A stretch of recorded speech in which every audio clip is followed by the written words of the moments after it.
You don't know it yet, but milk might be the most controversial food in your fridge. Some people thrive on it, others blame it for bloating, fatigue, acne, and digestive chaos. Supermarkets now dedicate entire aisles to almond, oat, soy, and coconut, all built on one belief: milk is the problem.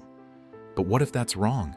For over 2,000 years, people across Europe and Central Asia consumed dairy daily without refrigeration, ultra-pasteurization, or industrial processing. Their milk wasn't sterile and shelf-stable. It was alive.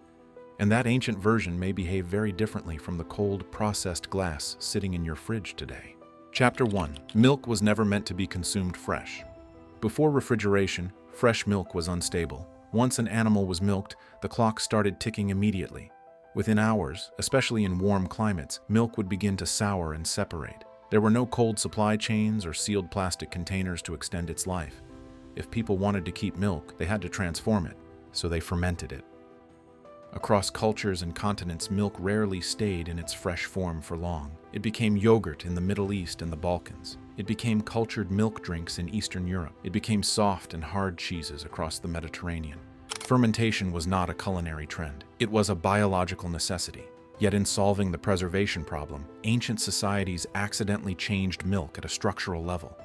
Instead of consuming a perishable liquid rich in lactose and intact proteins, they consumed something that microbes had already begun to break down. In other words, milk was historically pre-digested before humans drank it. That detail changes everything.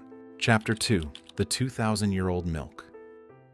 In the Caucasus Mountains, the region stretching between the Black Sea and the Caspian Sea, pastoral tribes relied heavily on sheep, goats, and cattle. Milk was central to survival, but transporting fresh milk through mountainous terrain was impractical, so they stored it in animal skin bags while traveling.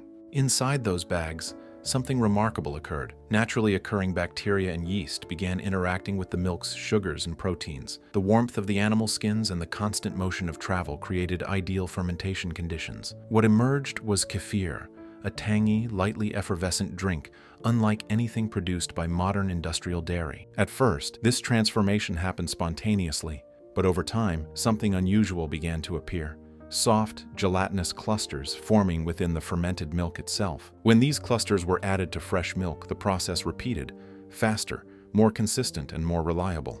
Those clusters became known as kefir grains. They are not grains at all, but living symbiotic communities of bacteria and yeast, bound together in a matrix of proteins and polysaccharides. Families carefully preserved them, passing them down through generations. In some communities, they were treated less like ingredients and more like heirlooms. Travelers to the region wrote about the health and vitality of the local populations. While historical longevity claims should always be approached cautiously, what is clear is that fermented dairy was a staple in these societies for centuries. And digestive distress was not a defining characteristic of dairy consumption there. This wasn't raw milk in a glass. It was biologically transformed milk. Chapter 3. What fermentation actually does. When milk ferments, microbes begin consuming lactose and converting it into lactic acid. That is why fermented dairy tastes tangy rather than sweet, but the transformation goes deeper than flavor. During fermentation, bacteria and yeast partially break down milk proteins, making them structurally different from those in fresh milk. Certain strains also produce enzymes, including lactase, which helps digest lactose. The final product contains live microbial cultures that interact with the gut environment. The simplest way to understand this is to imagine fermentation as an external digestive system. The microbes start doing part of the metabolic work before your body ever has to. By the time you consume kefir or yogurt, it is no longer the same substance as fresh milk. Its sugar content is reduced, its protein structure is altered, and it contains active biological organisms. Fresh milk, by contrast, arrives in your body intact. Your digestive system must handle every step on its own. That difference, shared digestion versus solo digestion, may explain why fermented dairy behaves differently for so many people. Chapter 4. What modern dairy changed. Modern milk undergoes several processes designed for safety, consistency, and shelf stability. Pasteurization, which involves heating milk to destroy harmful pathogens, was a public health breakthrough and significantly reduced milk-borne diseases. It is important to recognize that this innovation saved countless lives. However, pasteurization also eliminates naturally occurring microbes in the milk. Homogenization then forces milk fat through tiny openings under pressure, breaking fat globules into smaller particles so that cream does not separate at the top. This changes the physical structure of the fat within the liquid. In addition, modern dairy farming has selectively bred cows for high yield. In many Western countries, most milk contains predominantly A1 beta-casein protein rather than A2 beta-casein, which was more common in traditional breeds. Some researchers have proposed that these protein variants may digest differently in certain individuals, although scientific debate continues in this area. Beyond processing, consumption patterns have changed. Historically, dairy was often eaten in fermented or aged forms, and typically in moderate quantities. Today, large glasses of fresh milk are common, and dairy appears in countless processed foods. The issue may not be dairy as a category. It may be the modern expectation that dairy should be consumed sterile, sweet, and fresh in large amounts. Chapter 5. The Lactose Intolerance Paradox. Lactose intolerance occurs when the body produces insufficient lactase, the enzyme required to break down lactose.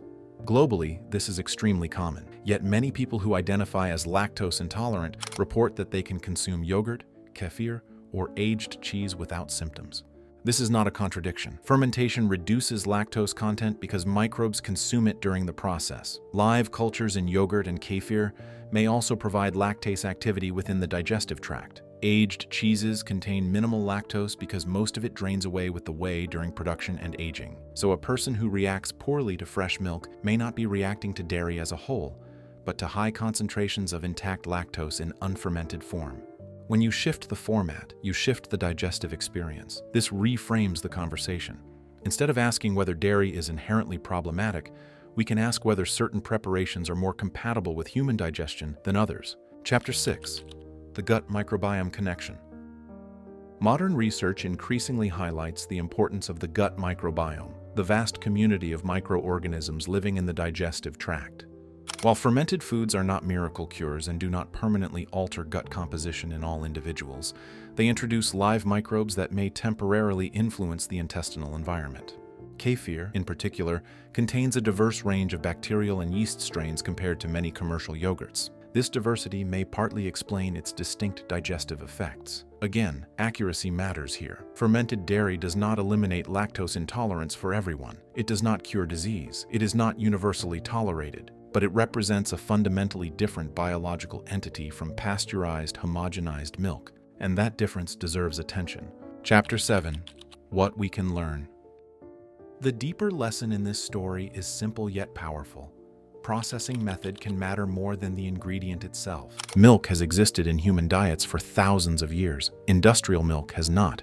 For most of history, dairy was consumed in a form shaped by microbes, time, and fermentation. When we remove those elements, we alter how the food behaves in the body. If someone struggles with fresh milk, it may be worth considering fermented dairy options such as live culture yogurt, kefir, or aged cheeses, not as a guaranteed solution, but as a historically consistent alternative. Sometimes the question is not whether a food is good or bad. It is whether we are consuming it in a way that aligns with how humans have interacted with it for centuries. This isn't about romanticizing the past or rejecting modern food safety. Pasteurization and industrialization solved real problems and prevented real disease. But in fixing one issue, we may have quietly changed the biological nature of milk itself. The 2,000-year-old milk of the Caucasus wasn't just dairy.